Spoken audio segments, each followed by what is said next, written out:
Good morning. It is Monday and it is the 15th of April and it is a beautiful sunny day here in Leafy Lytham. Welcome to Annette Brown Show, Abundance Agenda. Today is a really, really, really special podcast and I think you're going to love it. We're going to talk a little bit about clarity from contrast. Now, what is contrast? Contrast are the things that you don't like, the things that don't make you feel good. Clarity is something that you gain from knowing what your contrast is.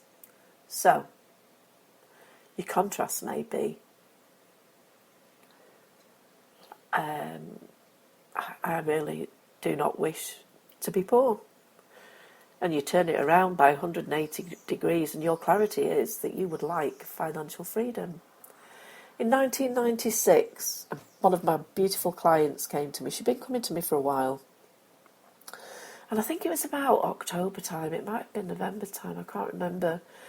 But she sat and she looked at me. She was quite a shy girl. And she said, Letty Nuno, I think I'm really ready to design a man now. She'd been divorced. The little boy was 3. So she was divorced and she was ready really to start a new relationship, getting a little bit lonely. And she said, I think I'm ready to design him. I said, good, let's do it. Let's do it together. So she sat down and I have these sheets of A4 paper and I actually got the idea from a gorgeous, gorgeous man called Michael Lozier. And it's the one thing that I've taken from him that has really helped many people, not only myself but my clients. And it's how you gain your clarity from your contrast. So I designed these papers, and on the left-hand side, you have what exactly you don't wish for. So I said to her, look, give me 5 things that you do not wish for in a man. And the first one was boring. And she said, the reason that I say that is we never ever did anything with my husband. We never went anywhere together. We both did our own thing. So, but it was boring. Everything was boring. So I said, okay, well, what we do now, we turn it around by 180 degrees to that you don't wish for someone boring. You wish for someone exciting. She said, that sounds good. An exciting man, yes. So then the next one made me smile. She said, I don't want anybody that's short. Okay, no, don't wish for a short man. So we turned it around by 180 degrees. We would like a chap who is going to be medium to tall. Yep, that's exactly what she was asking for. So I said, what other quality would you not wish for? She said, I don't wish him to be mean. I really don't wish him to be mean or to be very tight. So I said, okay, we'll turn it around 180 degrees. And you'd like him to be generous.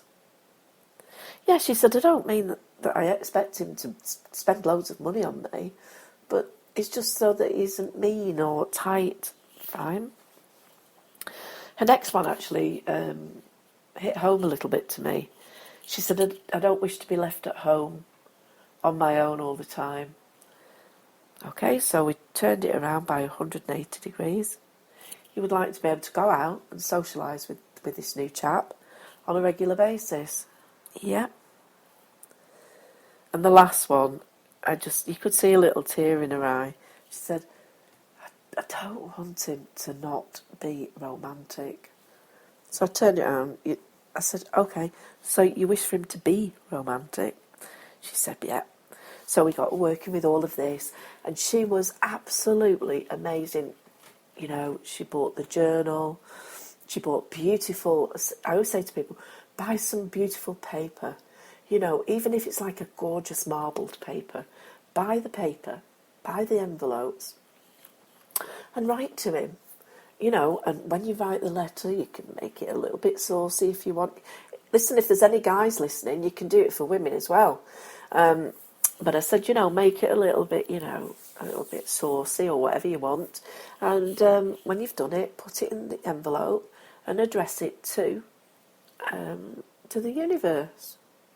And that's all you do. Go outside, get some tongs and burn it, and just allow the universe to use its magic and to recycle it into the energy that you're looking for. So that must have been about, I think it was either October or November. Anyway, this beautiful girl came to me every fortnight without fail. And this one day she phoned up and she said, I can't make tomorrow. She said, it's my friend's birthday. I think it was her 30th birthday. So she said, I can't make it. I'm really sorry. Can we change it to next week? I said, not a problem. And I said, are you going on your own? She said, yeah, I'm going out with my friend and her husband. And we're only going into town. She said, there's only us three. She said, but I just really feel that I'd like to go. You know, we've been friends since we were like 14. And I just really want to go and support her. So I said, good, you go and have a great time. And in my heart, and before she got off the phone, I just said to her, by the way, she said, what? I said, I think tonight you're going to meet your man. She said, no, I don't think so. There's only three of us going. And I said, all right then. The next morning she phoned me up. She dropped the little one at nursery. She phoned up and she said, I can't believe it. I said, what? She said, I met him. She said, it was my friend's husband, best friend. And I did meet him many years ago. She said, and you said to me, didn't you, that you're going to meet someone but you know him? And I said, I can't remember saying that, but I said, if you say that, I did. I did. Anyway, they met, and that night, and she went out with him the following night, and she phoned me at the weekend, and she said, Nettie Noonar, I've absolutely fallen hook, line and sinker in love. She said, and I think he has too. And you know, that was 6.5 years ago, and they are just so happy. So we can work with the magic of the universe and we can make things happen. So hopefully today you're going to learn a little bit about gain some clarity from your contrast.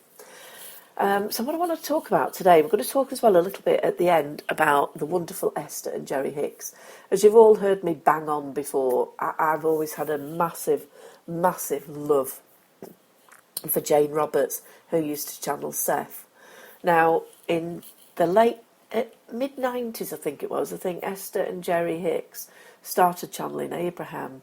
Well, that just totally blew me away because it was like history repeating itself.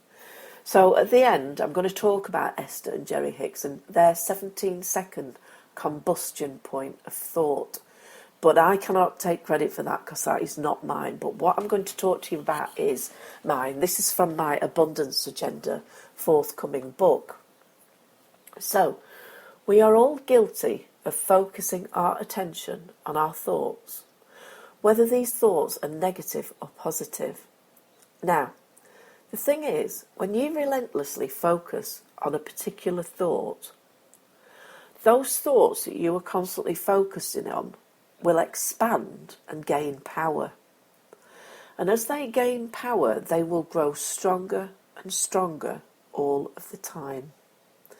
They will not only feel stronger, but those thoughts will feel bigger and more embedded in your mind.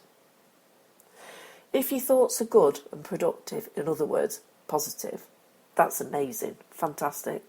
However, if they're not, you will be having huge problems, as you will be creating things in your life that you do not wish for. So let's make a start now that you start focusing on the positive, and then you will have success and prosperity as a result. I guarantee it. Your mind will become focused and clear. You will flow effortlessly and efficiently towards these thoughts. It is here, when you flow towards these thoughts, where the magic happens. It happens because the thoughts that you are thinking are expanding and developing on top of each other. And as they're on top of each other, they're gaining momentum. And as they're gaining momentum, they are actually physically becoming stronger. So the stronger your thoughts are, the more drawing power, the more attractive magnetic power they will have to influence the outcomes in your surroundings. The thoughts that you constantly focus upon will be indicative of how your life is today.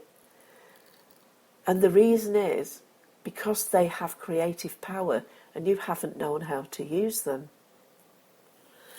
By constantly talking to yourself over and over again about the same thing, you will be building on the power of your thoughts. Why do I have such a perfect life with perfect outcomes? Wonderful, that's the great way to say it. Yeah, if you're constantly talking, your inner chatter, constantly chatting to yourself and saying, why do bad things always happen to me? You are creating those bad things in your life because the universe doesn't question whether something is right for you. The subconscious mind doesn't question whether something is right for you. It merely just does. So your mind has to become focused and crystal clear, and you have to allow yourself to apply absolute amazing energy in everything you do. The magic here is to have influence on your thought. You know, I always talk about being present. So by being present in the magic of now and being fully aware, you will be influencing your thoughts, and you will be influencing your thoughts to have positive effects. And your progress can be massively, it could be rapidly. Your progress could be there with such speed and with such ease. Remember that thoughts have a magical power and they are your creative force that makes things happen. We're magnetic, aren't we? Our thoughts are magnetic, drawing similar thoughts to us. The thoughts that you constantly hold can influence not only people around you, things around your environment. If you do not feel this is true, it may be because you have not been holding the same emphasising thoughts over and over. Your thoughts may have just simply been haphazard thoughts. By focusing on your thoughts and letting the magnetic power of the thoughts grow, you will be able to have more powerful thoughts within a powerful mind. Thought changeability can be caused by various things, like nutrition and your environment.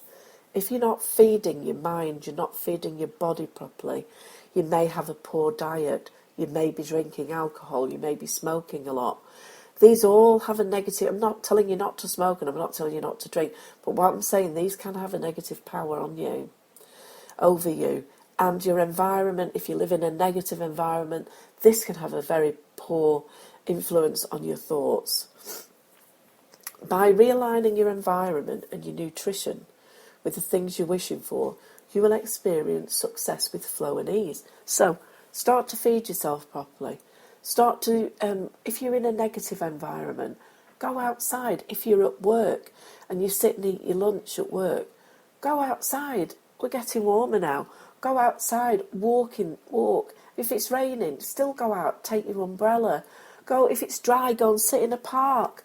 It's in the park where the yin energies are, and you can bring yourself down and think more clearly.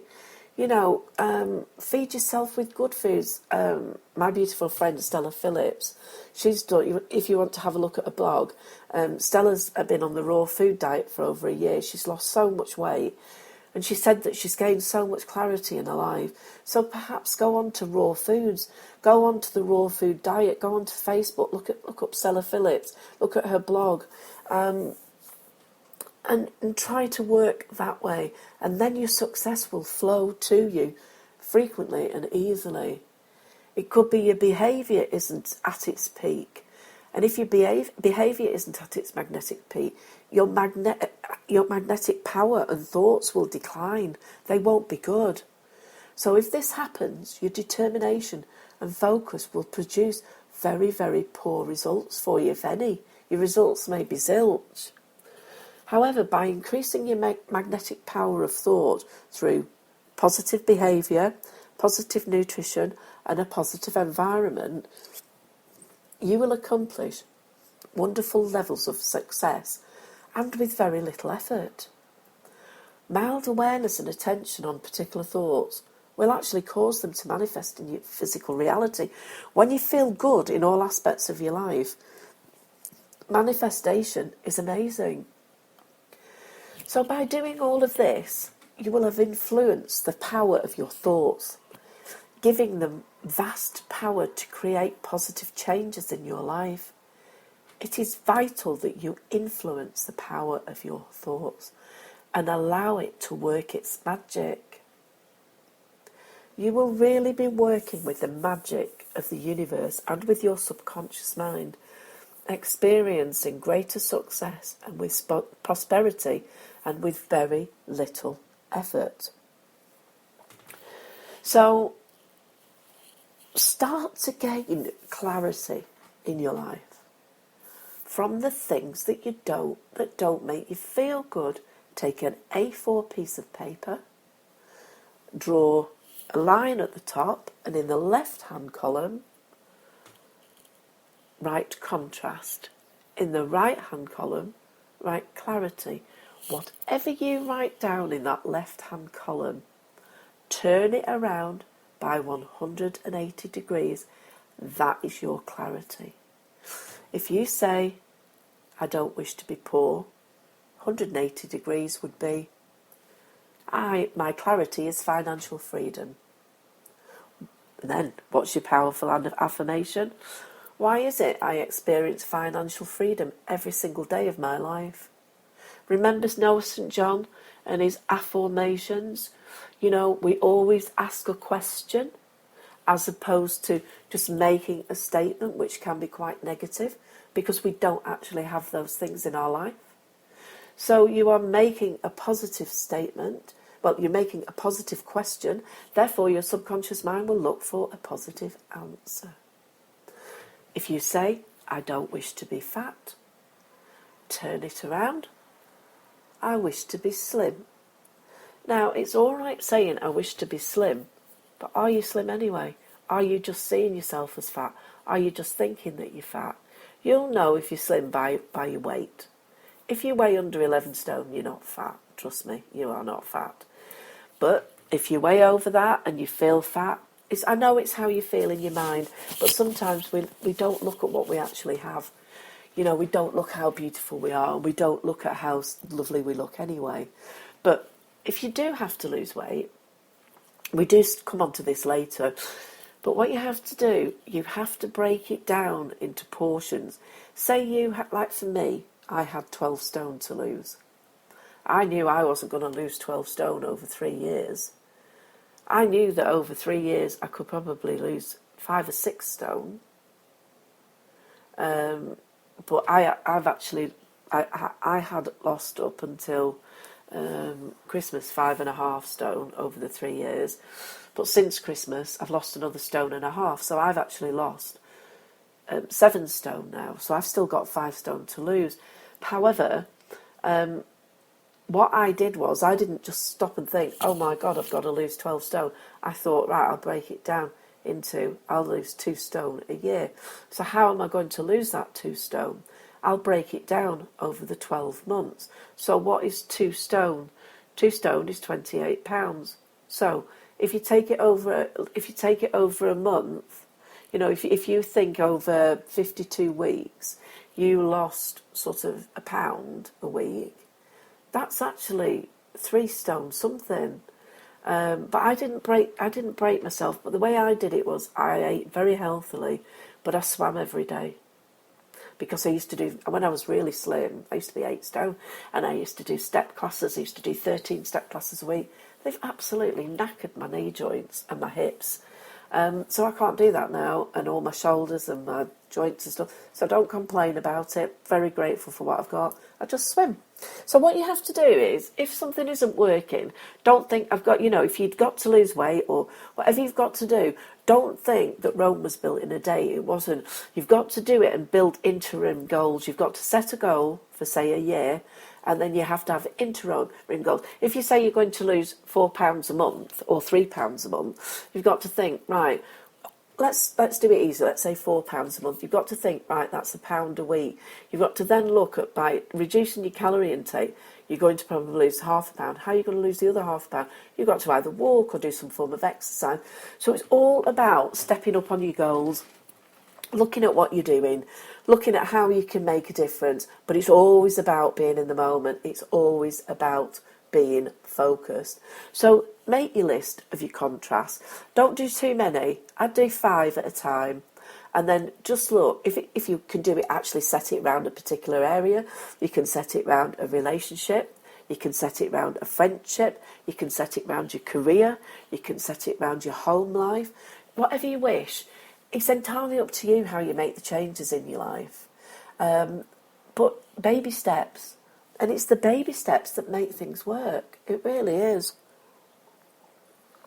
Sorry, I'm just drinking my perfect water that I've been soaking my beautiful crystals in.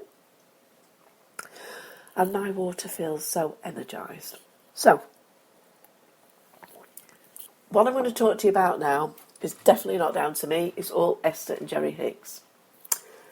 And Esther and Jerry Hicks state that if you can hold a thought, just a simple thought, for 17 seconds, without contradicting it with another thought, like it, same shape, same size, same vibration, same tone, by law of attraction, another thought will come to it. So, if you can think a simple thought for 17 seconds without contradicting it, another thought like it, same shape, same size, same vibration, same tone, by law of attraction, another thought like it will come to it. And at that precise, the 17-second point, these two thoughts will join one another. Sorry about this. They will coerce, and when they do that, there is an energy that is expended. It is like a combustion point. And when these two thoughts join and combust, you will feel a measure of enthusiasm or interest bubbling within you. And in that moment of 17 seconds, these two thoughts that were the same become one bigger, more evolved, faster vibrating thought. Now, if you can stay focused on this subject that you have chosen for a further 17 seconds, at the moment that you cross the 34-second mark, that is 2 times the 17, this is now more evolved thought. This now more evolved thought will attract to it, and in other words, the thoughts attract each other. Your thought draws another, and the other thought draws it. Thoughts that are the same in nature come together, and at that 34-second mark, these two more evolved thoughts do the same thing. They coerce, and there is another combustion point. At that point, these two thoughts become one. They become one higher and faster in vibration. If you can maintain your attention to that now more evolved thought, at the 51-second mark, which is just 3 times 17, there is another coercing, another joining of thought, and another combustion point. If you can hold that more evolved thought for another 17 seconds, the same things happen. And when you cross the 68-second mark, you have a combustion big enough to affect physical manifestation. That is right, physical manifestation. Just to get your attention, we want to give you, I've taken this from her site. Just to get your attention, we want to give you some physical comparisons. 17 seconds of pure thought is equivalent to 2,000 hours of action. If you are working a regular 40-hour-a-week job, then this is about what you work in a year. 17 seconds equals 2,000 action hours. If you can cross the 34-second mark, you can multiply your action by 10, 20,000 action hours. If you can cross the 51-second mark, 3 times 17, you can multiply 10 again, a 200,000 action hour equivalent. If you can cross the 68-second mark, now that is just over a minute of pure contradicted, non-diluted thought. It is equivalent to over 2 million action hours. This is Esther channeling Abraham. Now, 17 seconds doesn't sound like much, but as we watch you, we see that most of you at about 8 seconds begin your contradictory vibrations. Most of you do not make it through a whole sentence without contradicting the vibration of your desire. People will say to us, Abraham, I wish for more money. I am so tired of the struggle. That was about 1 second. Abraham, I want so much to be well. I am frightened of this illness. You have been trained to be so objective that you keep shooting yourselves in the foot. It's a little bit like someone saying, I want a cup of tea. So they turn the fire on under their pot. Just before it boils, they turn it off. Then they have to turn it on again. And just before it boils, they turn it off.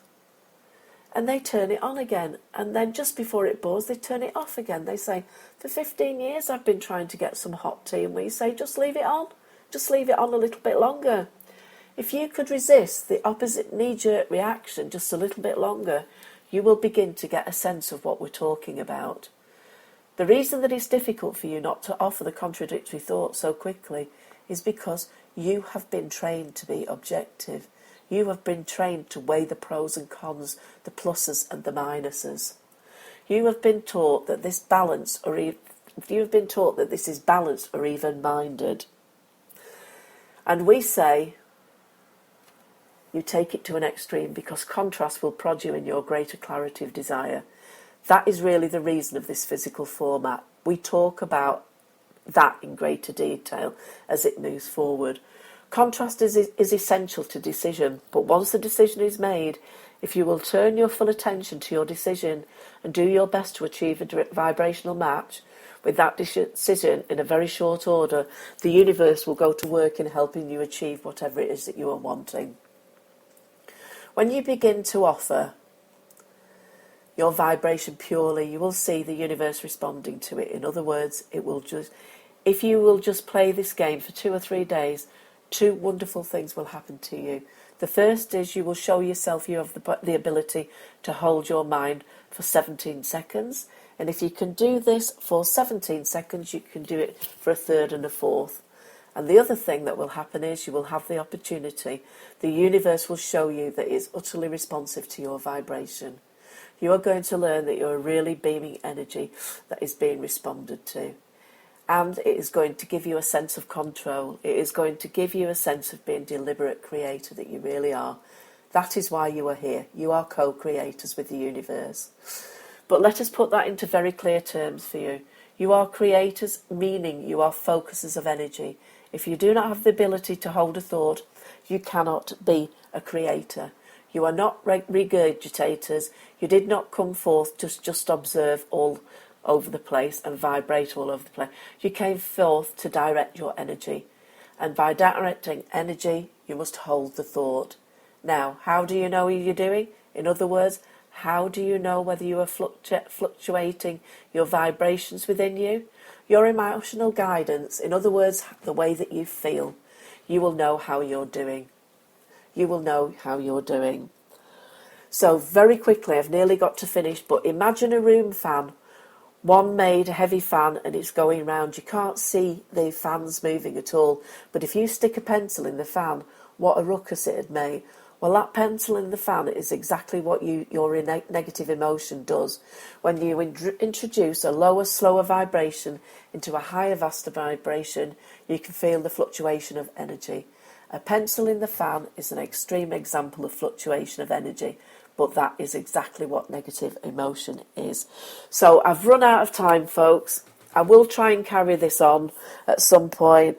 But if you, I'll put this podcast up. If you've got any questions, put them onto the Facebook Abundance Agenda page.